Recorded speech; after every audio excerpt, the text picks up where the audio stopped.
Bom dia, primeiro ano, tudo bem? Espero que todos vocês estejam muito bem e que em breve a gente possa retornar, né? Antes de começar a aula, eu quero que vocês façam o seguinte, que vocês façam um apanhado das dúvidas que vocês estão tendo, vai até o fórum, coloque lá e eu vou marcar um dia para eu tirar ou eu dou uma aula tirando todas as dúvidas de cada, no caso de vocês, ou eu respondo por lá mesmo. Vou ver o que é mais viável. Então agora, para a gente terminar o módulo, eu vou resolver as atividades com vocês.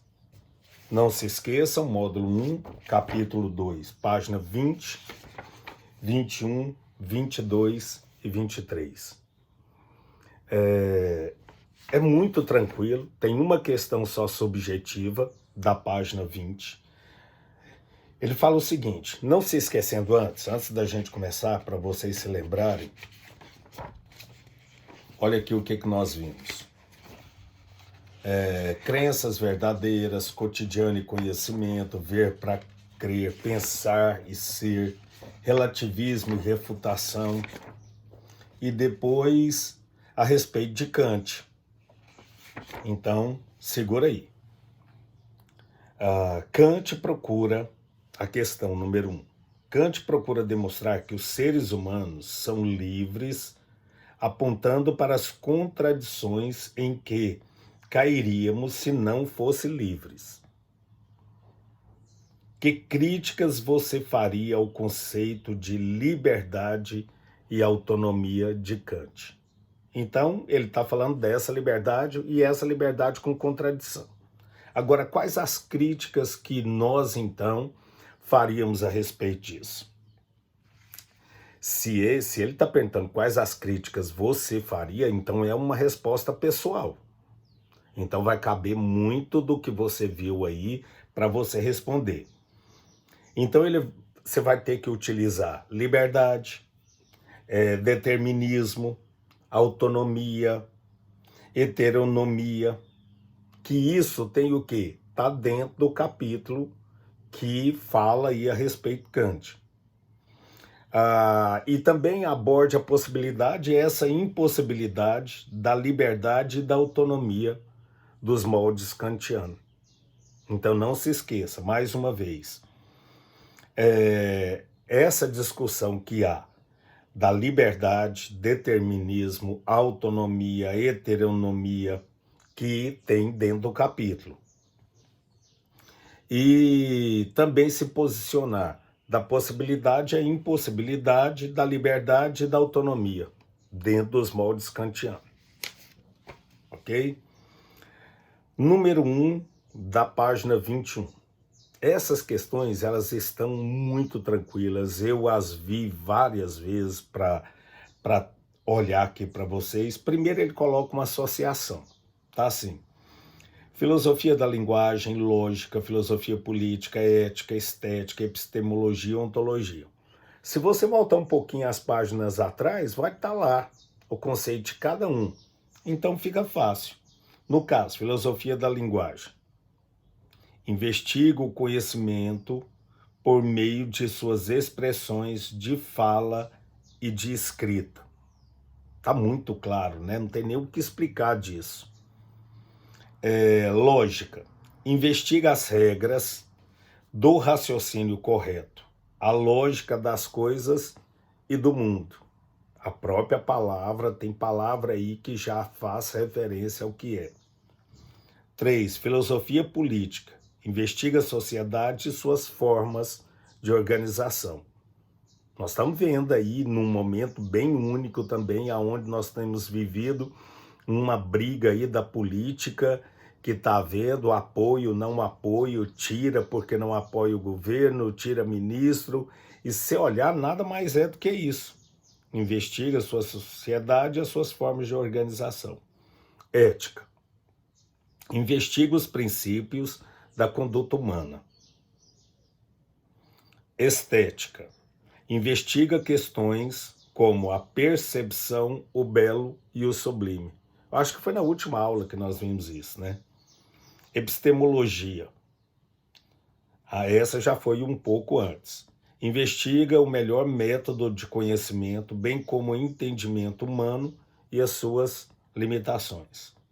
E, terminando, ontologia. Investiga a consciência, a subjetividade e o conhecimento do ser humano. Isso aqui é legal. Põe um asterisco aí para vocês não se esquecerem, porque esses, no caso, o conceito de todas essas palavras, posteriormente vocês vão precisar. Então, para vocês se lembrarem. Então, os números ficaram 2, 7, 4, 5, 3, 6, 1. A próxima questão é do Enem. No que se trata do Enem, é a gente ter um pouco de atenção, porque vocês não vão ter dúvida. Olha aqui, é o caráter radical do que se procura que exige a radicalização do próprio processo de busca. Se todo o espaço for ocupado pela dúvida, qualquer certeza que aparecer a partir daí terá sido de alguma forma gerada pela própria dúvida, e não será seguramente nenhuma daquelas que foram anteriormente varridas por essa mesma dúvida. Isso aí eu acho que eu estava até em sala quando eu falei para vocês, que essa dúvida, eu tenho que gerar uma dúvida dentro daquilo que eu tenho, para eu me aproximar cada vez mais da realidade, da verdade, que é algo inerente à filosofia. Então, essa dúvida me leva a uma verdade naquele momento. Depois aquilo pode passar para um outro momento, porque eu gero dúvida em cima daquilo.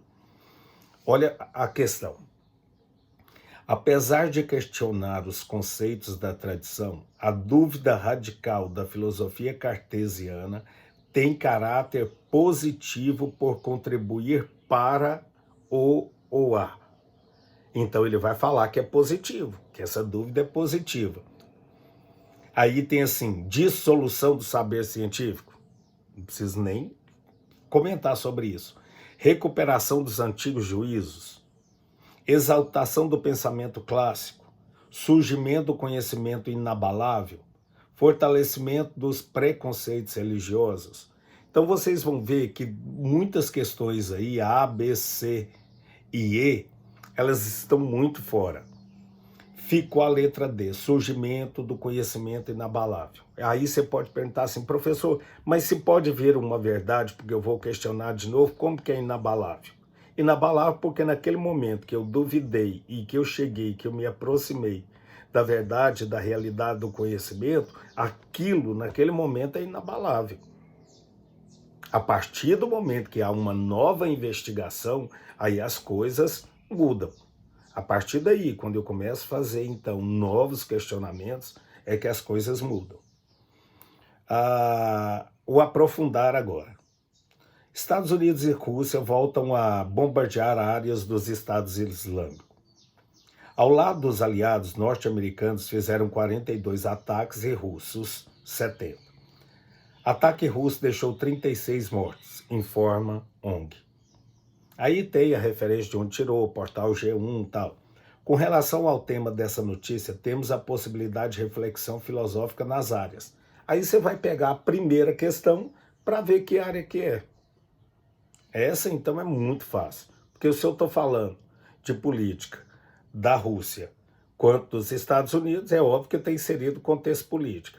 E se está havendo uma guerra, está havendo uma questão ética.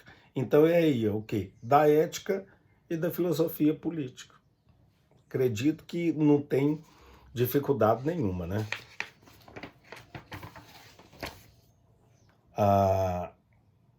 Vamos fazer o seguinte. A respeito dessas aqui, vamos deixar só até aqui, para vocês revirem o conceito, os conceitos que tem, as páginas anteriores, para vocês darem tempo de vocês procurarem as dúvidas, e aí depois eu termino com a correção e a gente já passa para o capítulo 3. Tenham um bom dia, que Deus os abençoe.